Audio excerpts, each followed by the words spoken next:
আসন্ন কোরবানির ঈদকে সামনে রেখে গরু মোটা তাজাকরণে মহাব্যস্ত সময় পার করছেন ভোলার খামারিরা। শেষ সময়েও দেশীয় পদ্ধতিতে কাঁচা ঘাস, গম, ভুট্টা ভাঙা, খৈল ও ভুসিসহ সুষম দানাদার খাবার খাওয়াচ্ছেন গরুকে। গত বছরের চেয়ে এবার গোখাদ্যের দাম বৃদ্ধিতে গরু মোটা তাজাকরণেও খরচ বেড়েছে দাবি খামারিদের। ভোলা থেকে মোহাম্মদ মহিউদ্দিনের পাঠানো তথ্যচিত্রে ডেস্ক রিপোর্ট।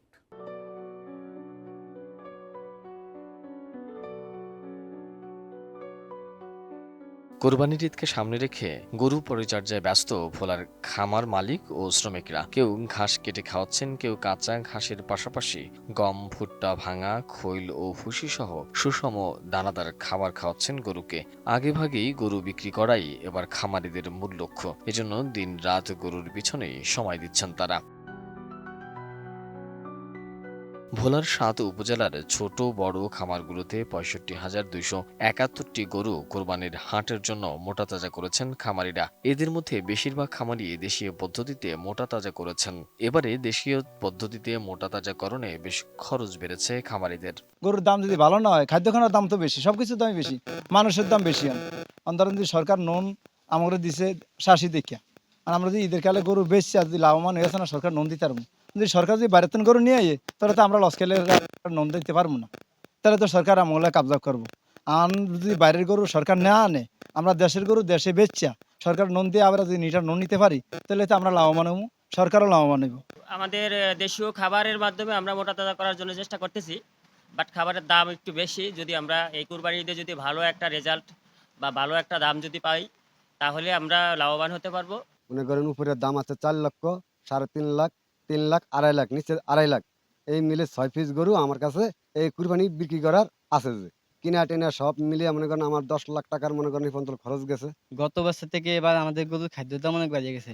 ৩ থেকে ৩৫০ টাকা রেট হয়ে গেছে। পশু সম্পদ মন্ত্রণালয়ের কাছে এবং আমাদের ওই যে প্রশাসনের কাছে অনুরোধ রইল সাধারণ জনগণের পক্ষ থেকে, যাতে রোগাক্রান্ত গরু এবং ইঞ্জেকশন দেওয়া গরু হাটে না আসে, আমরা যাতে স্বাচ্ছন্দ্যভাবে গরু কিনে আল্লাহর নামে কোরবানি করতে পারি।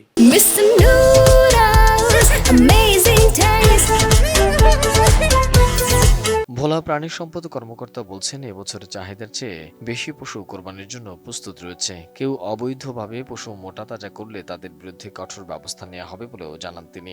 ভোলা জেলায় আসন্ন ঈদুল আজহা 2026 উপলক্ষে 1,03,000 গরু, মহিষ, ভেড়া, ছাগল প্রস্তুত আছে, যেখানে চাহিদা 81,000 থেকে 82,000।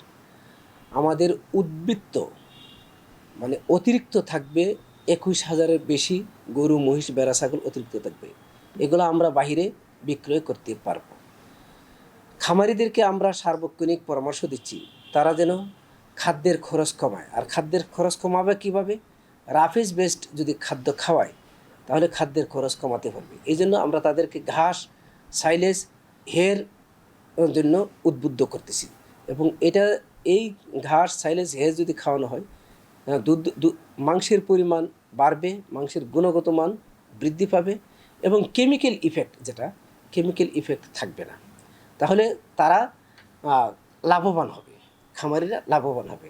আর বাহির থেকে কোনো প্রাণী আমদানির কোনো অনুমতি নাই বাংলাদেশ সরকারের।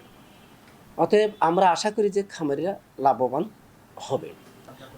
অবৈধভাবে হৃষ্টপুষ্টকরণ বা মোটাতাজাকরণ যাতে না করতে পারে, এই জন্য আমাদের ব্যবস্থা আছে। ব্যবস্থাটা কি?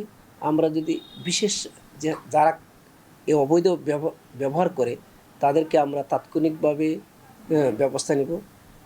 যদি প্রয়োজনে প্রশাসনের সহযোগিতা নিয়ে আমরা তাদেরকে আইনানুগ ব্যবস্থা নিব। এবছর ভোলার ৭ উপজেলার কোরবানির জন্য প্রস্তুত রয়েছে 1,03,017টি গরু, মহিষ, ছাগল ও ভেড়া। তবে চাহিদা রয়েছে 81,180টি, জানিয়েছেন প্রাণী সম্পদ বিভাগ। Desk report, ATN news.